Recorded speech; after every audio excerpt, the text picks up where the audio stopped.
Stories ஒன்று சொல்லுவாங்க, ஏன் அன்டோல்டு ஸ்டோரின்னு சொல்கிறேன். அதாவது எம்எஸ் தோனியோட லைஃப்பை படமாக காட்டப்படுது.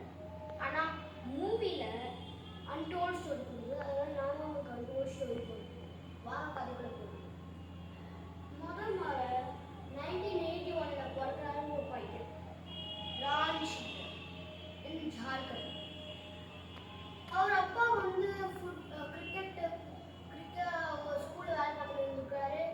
அந்த ஸ்கூலில் வந்து பிச்சிற்கு தண்ணி ஊற்றுற ஆளாக இருந்தார். அப்புறம் அந்த பையன் வந்து அதே ஸ்கூலில் படிச்சுருந்தான். அப்புறம் வந்து அந்த பையனுக்கு ஃபுட்பாலெல்லாம் ரொம்ப நிறைய இன்ட்ரெஸ்ட் இருந்துச்சு. அவனுக்கு ஃபர்ஸ்ட் கிரிக்கெட்னாவே தெரிய வந்தது அவனுடைய ஏஜ் ஆஃப் 9. அப்புறம் வந்து அவன் கோல் கீப்பிங் தான் பண்ணியிருந்தான். அப்புறம் வந்து ஒரு நாள் வந்து அந்த ஸ்கூல்ல எக்ஸாம் டைம் வந்து இந்த கிட்டதே வந்துட்டு. ஸோ விக்கெட் கீப்பர் வந்து ஒரு பையன் இருக்கான்.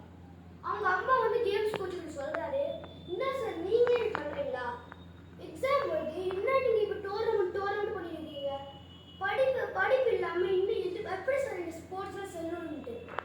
அப்புறம் வந்து அவர் வந்து மற்றவங்க கீ பார்க்கும்போது எம்எஸ் தோனி பார்த்தாரு. அவர் ரொம்பவே நல்லா கோல் கீப்பிங் பண்றாரு. அதே மாதிரி பாலிங் நல்லா பிடிக்கிறாரு. அதே மாதிரி கிரிக்கெட்டோட சின்ன பால் பிடிக்கிறதுல எப்படி அவ்வளோ கஷ்டம். அதனால அவர் விரும்பி கேட்டாரு.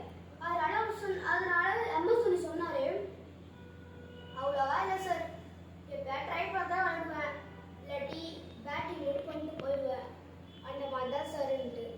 அதுக்கப்புறம் ஸ்கூல் கிரிக்கெட் டீமுக்காக விக்கெட் கீப்பிங் பண்ணுறியான்னு கேட்டாங்க. கண்டிப்பாக சொன்னார்.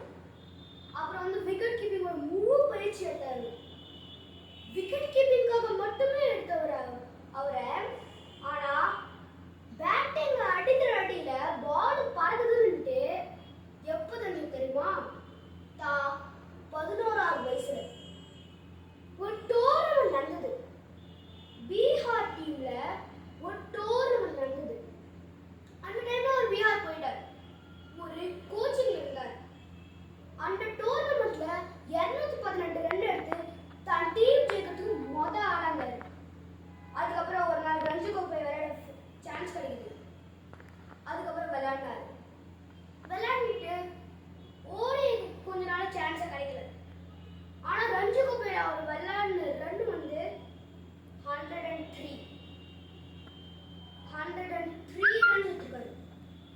சொல்லப்போனா டீம் ஜெயிக்கிறதுக்கு முக்கால்வாசி அவர் தான் காரணம்.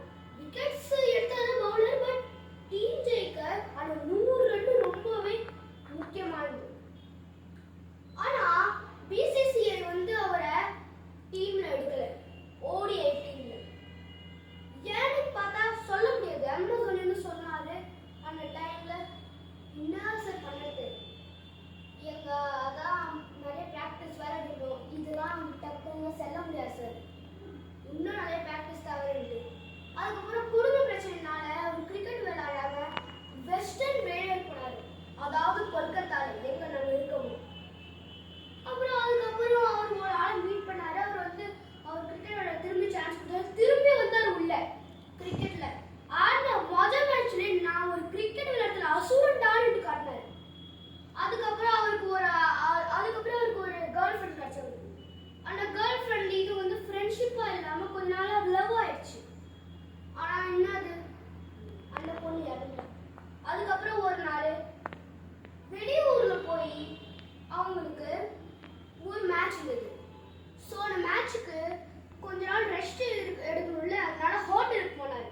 அந்த ஹோட்டலுக்கு போகும்போது நிறையா அந்த இடத்துல இருக்க பொண்ணுங்கள்லாம் அவரை போய் செல்ஃபி எடுத்தாரு.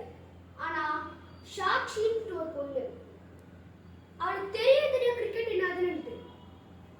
அதுக்கப்புறம் தான் ஒரு ஃப்ரெண்ட்ஸ் சொல்லி தான் தெரிஞ்சுது கிரிக்கெட்டரோட பெஸ்ட் ஆளுன்ட்டு இவர்.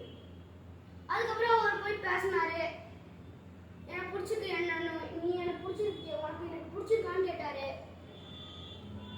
அவர் சொன்னா ஃப்ரெண்ட்ஷிப்னா ஃப்ரெண்ட்ஷிப்பாகவே வச்சுக்கலாம் சொன்னான்.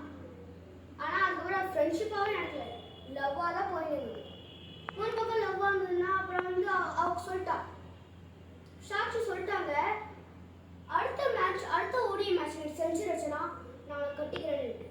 அதே மாதிரி ஓடி வச்சு செஞ்சுரி அடிச்சாரு, கட்டிட்டாங்க. அப்புறம் வந்து இப்போ வந்து சிஎஸ்கே டீமுக்காக வந்துட்டு பெஸ்ட் பர்ஃபார்மரா கிட்டத்தட்ட 2023 வரைக்கும் முக்காவாசி மேட்ச் சிஎஸ்கேக்காக கேப்டன்சி பண்ணியிருக்காரு. Best the legend of the sorry. என்ன சார் சொல்றது? இப்போ எல்லாத்துலேயும் ரிட்டையர் ஆயிட்டாரு, ஐபிஎல்ல தான் இருக்காரு. யாருக்கு தெரியும்